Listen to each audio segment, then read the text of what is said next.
আনন্দ সকলের মুখে যেন ফুটে উঠেছে চম্পকনগরে পরিযাবৃত্তি করে। শুধু সারাজীবনের মধ্যে রয়ে গেল একটি দুঃখের কালিমা। মহারানী শানক এসে বলল, স্বামী গো, আমি লক্ষ্মীন্দ্রের এক এক করে সর্ববিধি কার্যগুলো সম্পূর্ণ করেছি, কিন্তু দেখো না, আজকের দিনে যখন লক্ষ্মীন্দ্রকে মালা মুকুট পরাতে যাচ্ছি, বারবার যেন আমার 6 সন্তানের কথা মনে পড়ে যায়। আমি পারলাম না আজকের দিনে লক্ষ্মীন্দ্রকে সুন্দর করে মালা মুকুট পরাতে।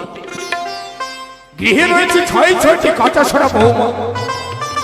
বৌমাদেরকে কি বললাম যে বৌমা, তোমরা ছাড়া তো লক্ষ্মীন্দ্রের আর কেউ নেই। ওগো, তোমরা সকলে মিলে এসো, সুন্দর করে লক্ষ্মীন্দ্রের বর বেশে ধারণ করে দাও। আশীর্বাদ করে নিল লখাই। লখাই রে, তাকে চম্পকনগরে যেন ফুটে উঠেছে সকলের মুখে হাসি, বেজে উঠেছে যেন সানাইয়ের ধ্বনি। সত্য কেন জানিস লখাই? বলো। যদি বলি তোর কারণ? আমার কারণ? কিন্তু কেন পিতা? আজ তোর শুভ পরিণের দিন, তাই তাই সকলে আনন্দ উৎসবে ভরে উঠেছে এই চম্পকনগর রাজপ্রাসাদ। বেশ, তাই হবে। বলো। চল লখাই, আজকের দিনে আমার সঙ্গে যেতে হবে তোকে বিবাহ করতে। বেশ। ওই আমার চহলো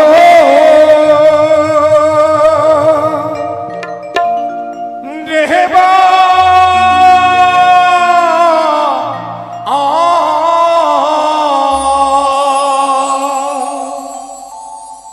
ও সে যা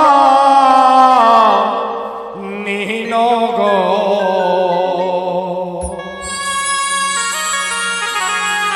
ওই না দিবা ও করিতে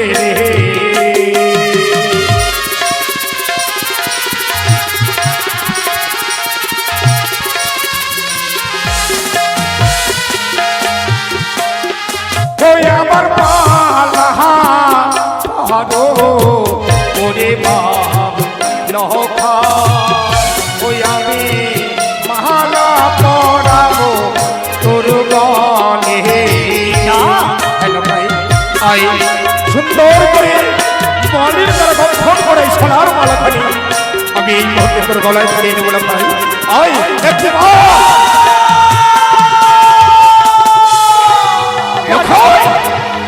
না পিতা, পারবো না। কিন্তু কেন লখাই, কেন? আমার মালা না পরায় ও গো পিতা, আমার পিতা সদা করো। এই লখাই, ওই আমি তোকে মালা পরাই।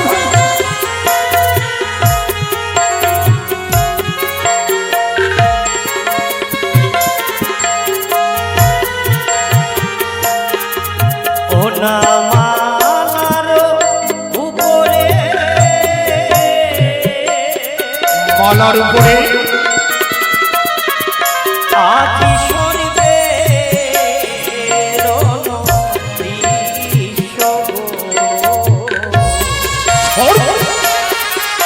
আমার গহনা চলিয়া যাবে গো লখাই।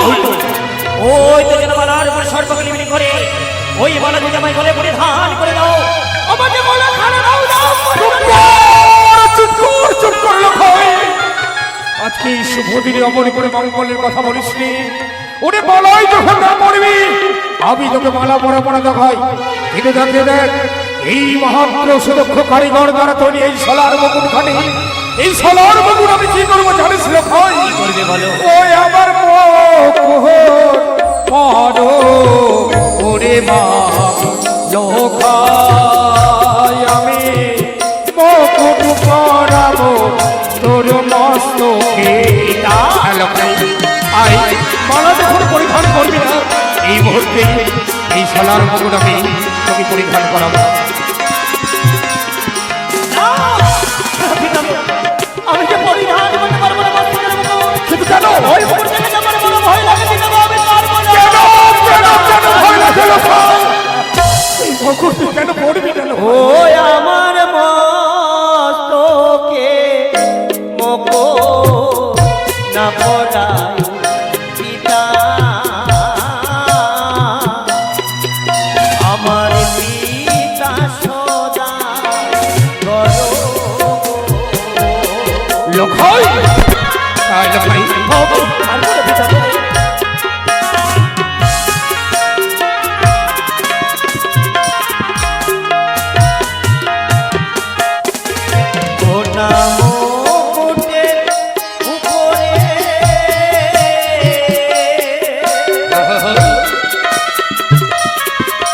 আজি শরীরে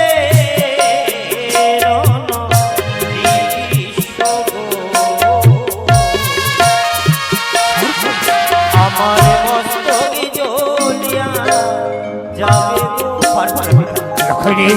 এই মুকুট দেখে যে আমার বড় ভয় লাগে। এই মুকুট যদি আমি মস্তকে পরিধান করে দাও তাহলে আমার যে মস্তকখানা দাও দাও করে চলে যাবে, আমি তা পারবো না। কি বললি? এই মুকুট তুই সর্প দেখতে পাচ্ছিস? কোথায় কোথায় সর্প?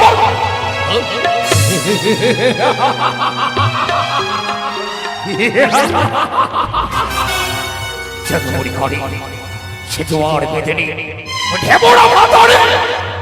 মরে মরে ভেবেছে সর্ব ভয় দেখে আমি লক্ষ্মীন্দরকে মালা মগজে পড়াতে পারবো না, কিন্তু জানে না ভয় এই মুহূর্তে তোর সর্ব ভয় আমি দুর্ভিত করে দেবো। ওই মাতার দেওয়া ক্ষমতাকে চেষ্টা নেই বলে তোকে সর্ব ভয় দেখার ছয় কারি এই মুহূর্তে আমি তোর সর্ব ভয় দুর্ভিত করে দেবো। জয় শুভ শঙ্খ, জয় শুভ শঙ্খ। এই দিলাম আমি হ্যাঁ বেরি, আমি দেবো তোর মস্তকে সালা আরম্ভ করে বলি। আমি দেখবো ওই কুচক্ষণী কারি কিভাবে তবে ওই মালা মগুর পুরাতে বঞ্চিত করতে পারে। জয় শিব শঙ্খ, জয় ভবানী। পিতা লক্ষ্মী একটি কথা বলবো? বল। এই মুহূর্তে মালা এবং মুকুটের উপর আমি দেখলাম সর্বক্ষেত্রে বলো না পিতা, আজ তুমি এমন কি কর্ম করলে বলে মালা মুকুট থেকে তুমি সর্ব দূর করে দিলে? ও কিছু হয়নি লক্ষ্মী, তবে সারাদিন উপবাসে রয়েছিস বলে শরীর বড় ক্লান্ত হয়েছে, তাই সম্পূর্ণ তোর মনের ভ্রম। এবার তুই মালা মগুর করতে পারবি তো? সকলে মিলে উলুধ্বনি শব্দধ্বনি দেবী।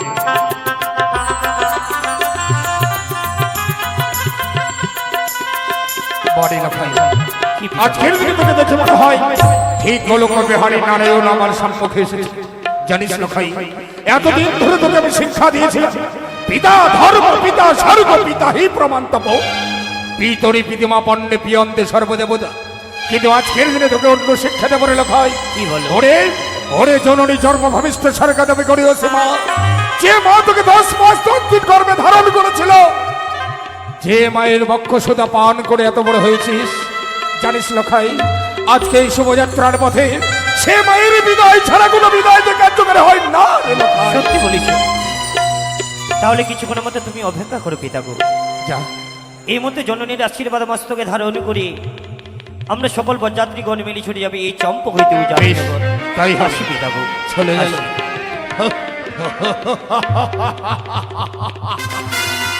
লক্ষিন্দর চলে গেল তোর মায়ের কাছে বিদায় নিতে। লক্ষিন্দর মায়ের কাছে বিদায় নিয়ে আসলে শত শত পায়ে প্রহরী শত শত বরযাত্রী মিলে ছড়ে যাব এই চম্পকনগর থেকে উজরিনগর। গলে দিয়েছে মোর সোলার মালা, পরনে দিয়েছে মোর নববস্ত্র, কিন্তু বলো না মা কি বাছা?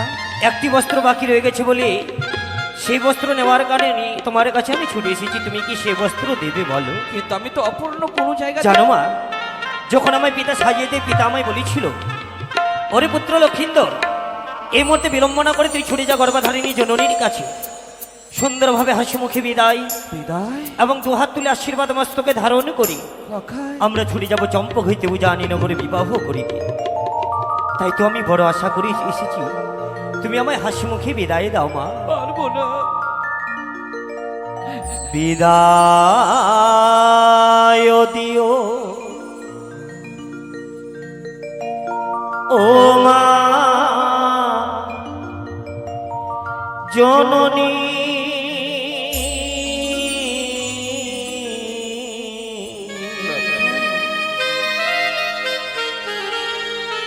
আবার যেন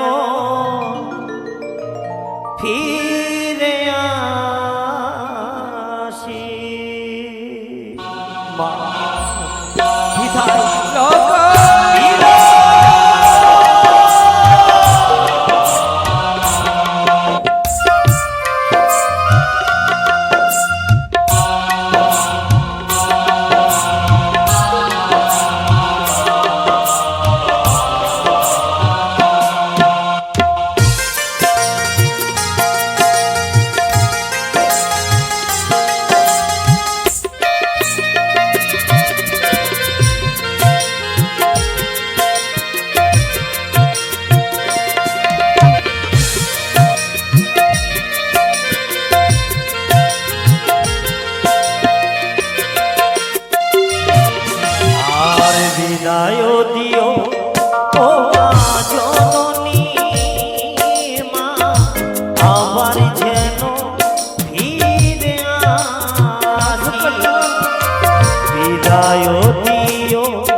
আবার যেন ফিরে আসি মা, বিদায় যাব ও তুমি, বিদায় দিও ও মা জননী মা, আবার যেন ফিরে আসি।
তোমার কথা মনে পড়ে দু চোখে মোর জলে জলে, আশীর্বাদ করো জননী মা, আবার যেন ফিরে আসি, বিদায় দিও ও মা জননী মা, আবার যেন ফিরে আসি মা, আবার যেন ফিরে আসি মা, আবার যেন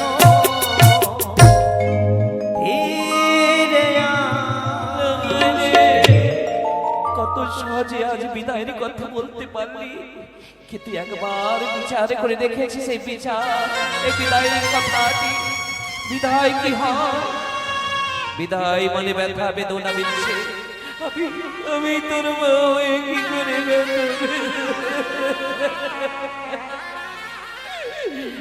যেও না যেও না লখা,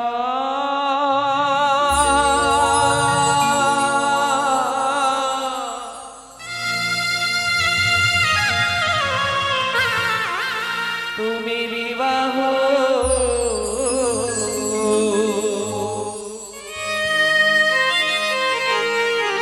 করিতে রে ভয়ে,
নিঃশ্বাস নে বাছা, আমার কণ্ঠে প্রাণ থাকতে আমার নয়নের আলাদা তুমি করতে পারো।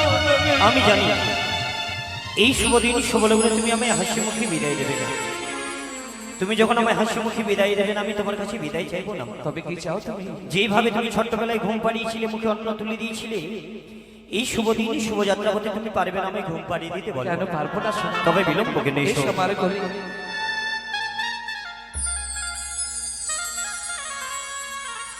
কখন তুই ঘুমিয়ে যা রে,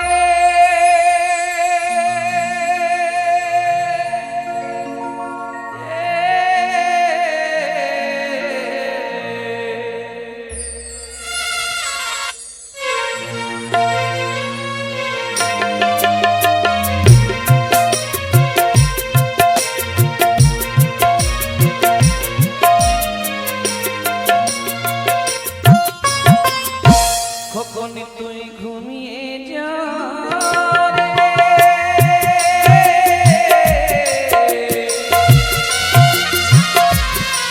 আমার কখন সোনা, আমার চাঁদের কোনা রে, কখন তুই ঘুমিয়ে যা রে।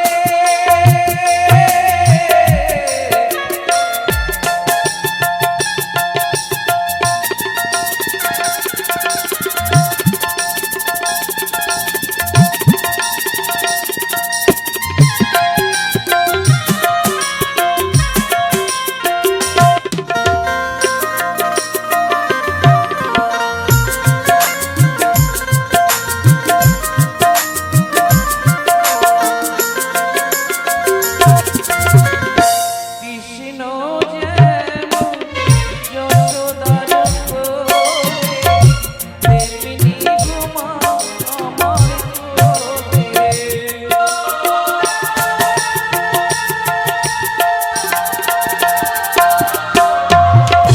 কৃষ্ণ যেমন যশোদা আমার কোলে, তেমনি ঘুমা আমার কোলে। আমার কখন সোনা, আমার চাঁদের কোনা, তোর ছাড়া আমার কেউ নাই রে। কখন তুই ঘুমিয়ে যা রে,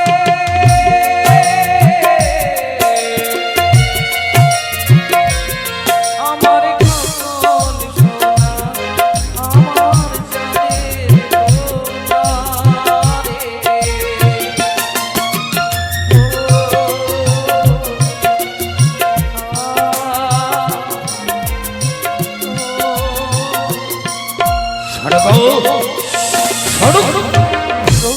কতদিন পর শোক আমার কোলে ঘুমিয়েছে, তোমার চিৎকারে তার ঘুম ভেঙে যাবে। তুমি ভুল করেছো ছোট। আজ লক্ষিন্দর শুভ পরিণতির দিন। লক্ষিন্দরকে নিয়ে যাবো আমি উজানি নগরে বিবাহ দিতে। তাই লক্ষিন্দর কেমন করে সারি রাখতে লুকিয়ে রেখেছো কেন? আমি চাই না মা হয়ে সন্তানকে মৃত্যুর মুখে ঠেলে দিতে। ওগো, আমি তোমায় বিনয় করে বলি, বাচ্চার বিয়ে তুমি বন্ধ করে দাও। বারবার শুধু একটি কথা বলে যাচ্ছে ছোট। সব সময় নিজের দিকটাই ভাবছো। কই করে সময় তো ভাবনি ওই উজানি নগরে বিয়ের বিড়িতে বসা রয়েছে একটি নিষ্পাপ মেয়ে। আজকে যদি লক্ষিন্দরকে আমি বিবাহ দিতে না নিয়ে যেতে পারি সে উজানি নগরে, ফুলের মতো নিষ্পাপ একটি মেয়ে হবে লগ্নভ্রষ্টা। তাতে হবে যত পাপ, সমস্ত পাপের ভাগী হব আমি ছোট। তুমি কি চাও একটি নারী হয়ে অপর নারীর অমঙ্গল?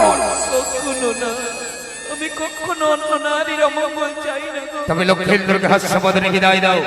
দেব বাছা কি আমি বিদায়, কিন্তু ভগবান যে আমি তোমাকে বিশ্বাস করি, সে বিশ্বাস রেখে বাছা লাখাইকে আমি তোমার হাতে সঁপে দিচ্ছি। কথা দাও ছত্র ছায়ের মতো সদাই পাশে থাকবে। বেশ তাই হবে। বাছা লাখাই রে, বলো তুই আমায় একটি কথা দে খোকা। কি? উজানি নগরে তোর শাশুড়ি মায়েরা আসবে বরণডালা নিয়ে বরণ করতে, কিন্তু ওই বরণডালার কোনো বস্তু নিজকে মিশতে দিস না। আমি কথা দিলাম এই জন্য, তাই তুমি আমায় হাসি মুখে বিদায় দাও। বিদায় বিদায়। ছুটে যাবো সদাই জঙ্গল কারণে, আমি সেবা নই।